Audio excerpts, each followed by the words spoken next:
की पहचान रामपुर के चाकू से था, तो कुछ लोग चाकू का इस्तेमाल जेब कतरने में करते थे और हमने उसी चाकू का इस्तेमाल सबको सुरक्षा प्रदान करने में कर दिया। नो कर्फ्यू नो दंगा, यूपी में है सब चंगा। नहीं, कोई बेटी और व्यापारी की सुरक्षा में कोई सेंध नहीं लगा सकता, और अगर लगाएगा तो अगले चौराहे पर यमराज उसको दबोच डालेगा वहीं पे। अभी मूड़ापानी एयरपोर्ट पे हम उतरे तो मैं देख रहा था कि मुरादाबाद दूर है, रामपुर नजदीक है।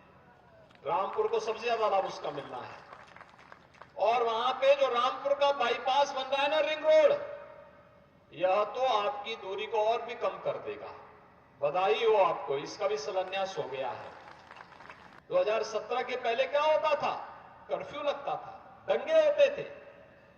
आज हम कह सकते हैं, सांसद जी भी, हमारे यहां के जनप्रतिनिधि भी, कि यहां पे एक सर्किट हाउस का हमने निर्माण किया है।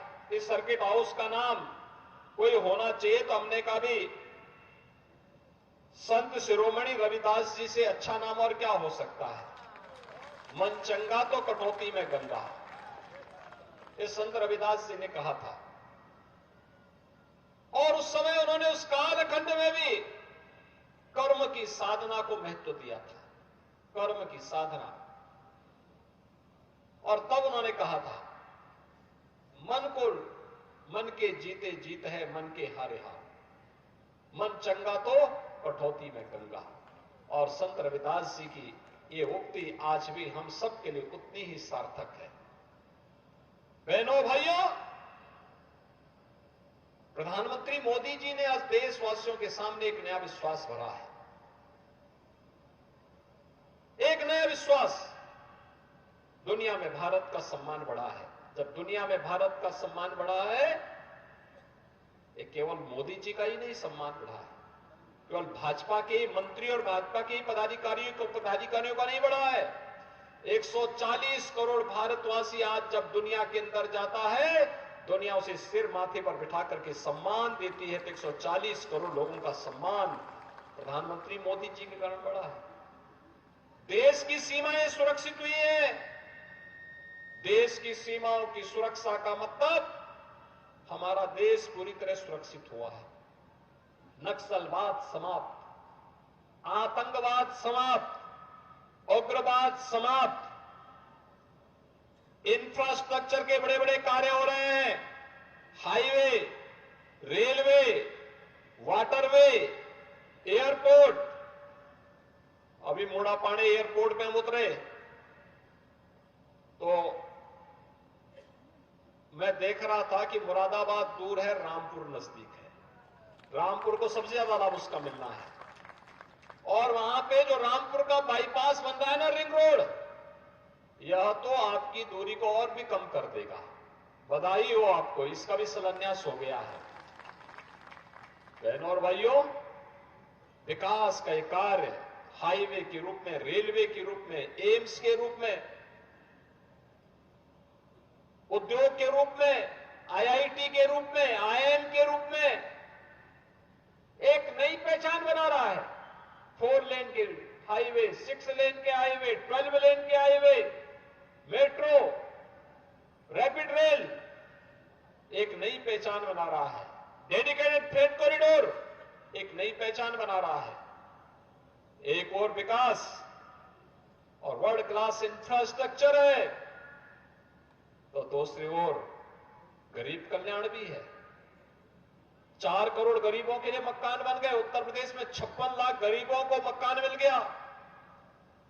देश के अंदर 80 करोड़ लोग फ्री में राशन की सुविधा का लाभ प्राप्त कर रहे हैं। उत्तर प्रदेश के अंदर 15 करोड़ लोग फ्री में राशन की सुविधा का लाभ प्राप्त कर रहे हैं।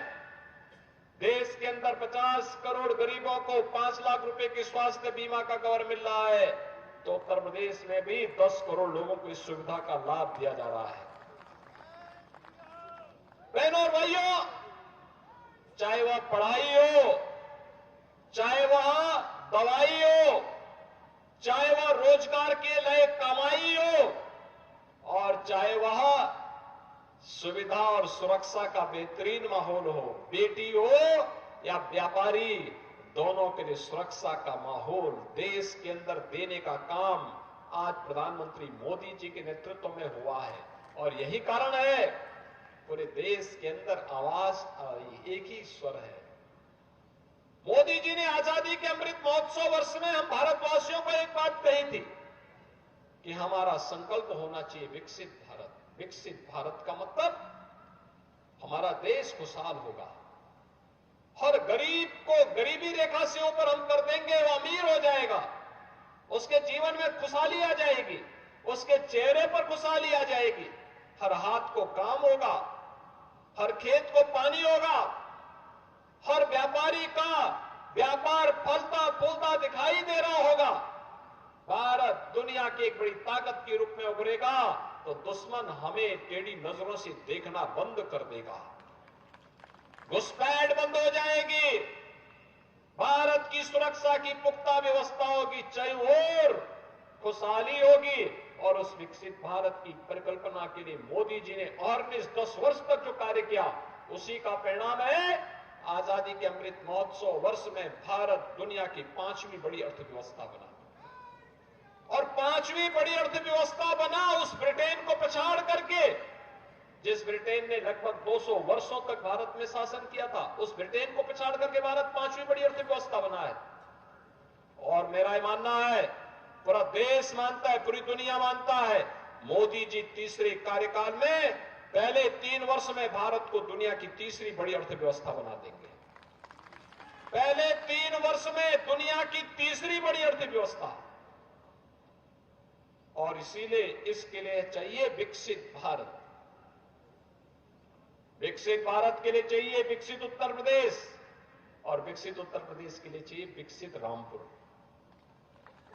विकसित रामपुर के लिए ये सभी योजनाएं हैं। कहीं रिंग रोड बन रहा है, कहीं एयरपोर्ट बन रहा है, कहीं पे चीनी मिल का पुनरुद्धार हो रहा है, कहीं रोड बन रहे हैं, कहीं पॉलिटेक्निक बन रहे हैं, कहीं पे आईआईटी बन रहे हैं, कहीं पे यूनिटी मॉल और प्रगति मॉल बन रहा है, कहीं पीएम स्वनिधि योजना में वहां पे स्ट्रीट वेंडर के व्यवस्थित पुनर्वास के कार्यक्रम को एक मॉडल के रूप में प्रस्तुत किया जा रहा है, कई सरस मेला के लिए हॉट बनाए जा रहे हैं।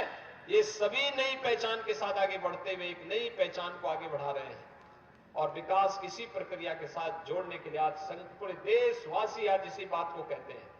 एक ही आवाज है पूरे देश में कि हमारा संकल्प विकसित भारत, हमारा संकल्प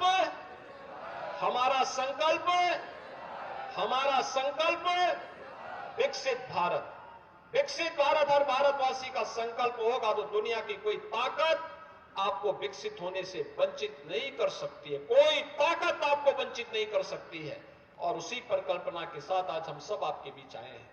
बहनों और भाइयों, आज क्या नहीं है हमारे पास? ये उत्तर प्रदेश है। 2017 के पहले क्या होता था? कर्फ्यू लगता था, दंगे होते थे। आज हम कह सकते हैं नो कर्फ्यू नो दंगा। यूपी में है सब चंगा, है ना? आज तो सारे पर्व और त्योहार शांतिपूर्ण तरीके से मनाए जा रहे हैं ना।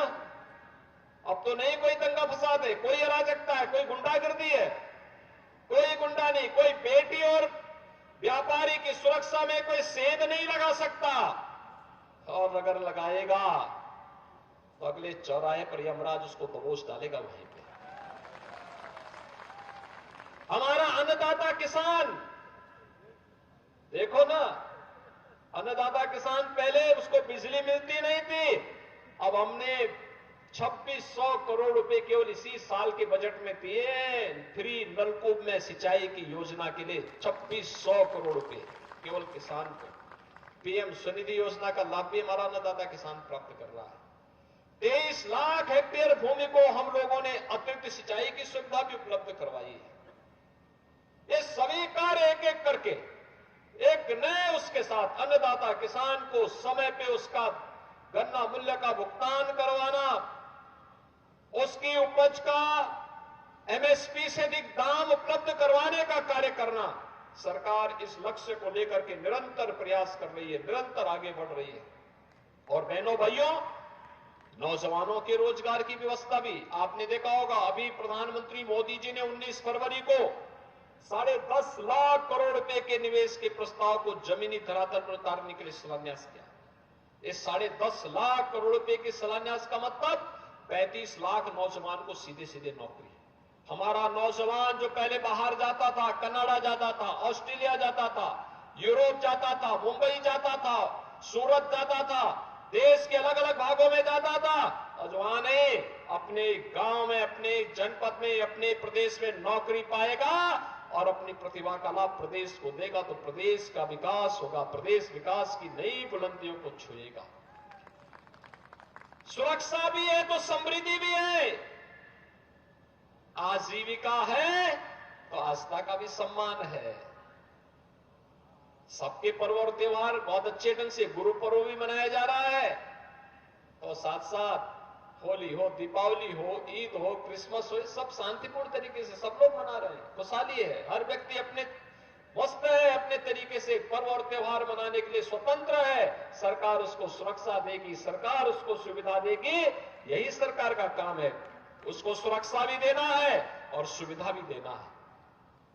ये सरकार अपनी जिम्मेदारियों का निर्वहन कर रही है। जनप्रतिनिधि विकास में रुचि लेकर के जनता जनार्दन की सेवा के लिए पूरी तत्परता के साथ कार्य कर रहा है। ऐसी सरकार जब होती है तो देश विकास की नई बुलंदियों को छूता हुआ दिखाई देता है, नई बुलंदियों को छूता हुआ दिखाई देता है।